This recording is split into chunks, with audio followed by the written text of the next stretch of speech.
Hey, hey, I am that so shot, no die, I miss. I rock righteous, you might like this. Even though you can, but you ain't. Got a face to me, never with the bass and the trouble. You can smell that stink, that money in the bank. RBG, gon' take it to a level that you never ever seen. That drawn off the plane. Take it to the board, you can take it to the bank.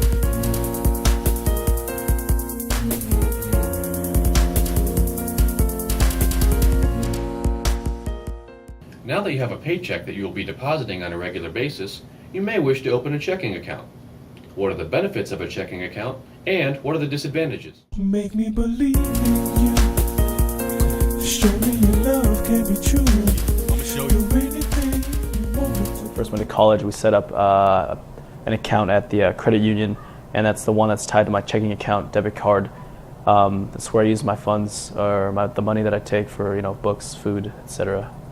I feel a checking account is important. It'll teach responsibility. Having an account that you can, okay, there's a certain amount of money you get for this semester, and you can take money out of it to spend whatever you need, would probably teach someone. And I feel like, if you can check it out online, see how much money you have left, make sure you're not blowing it on things you don't need. It'll teach you a little bit about savings as well.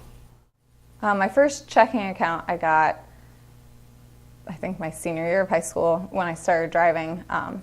I wanted to have a debit card too. It makes it easier to get gas. And one of the main benefits of it is just for ease of transactions. A lot of times you can get a debit card along with it, so that makes it easier to make purchases. You don't always have to carry cash. And then that also works as an ATM card to get your cash out. Because before it's just a savings account, you'd have to go to a bank to make any withdrawals from the savings account.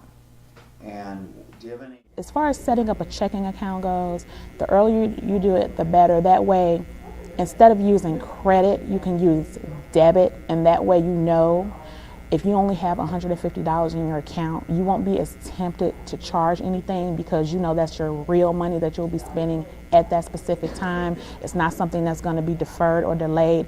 If you have $150 and you spend $136, you're only going to have a little bit until you get that next check from your parents or from work or whatever. So I think it helps you budget your money a little bit better.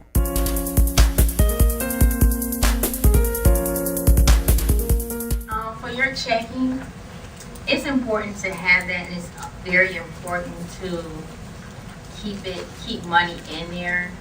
While I was in college, you overspend it, and sometimes if you write a check or something, you don't have the money, insufficient funds.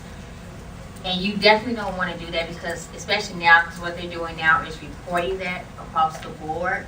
So if you have a checking account and you're consistently bouncing checks, insufficient fund fees or any type of fees, that can hurt you now because they're reporting that to different credit bureaus and the telechecks and things like that, to the point where you may go out and you might not even be able to write another check or something, or you might get denied something simply because you're not keeping up with your checking account. So that's definitely another important factor, along with your credit score, things like that. As the years go by, it's going to get a lot harder for people to really do damage to your credit report because they're really trying to keep people to keep up on it.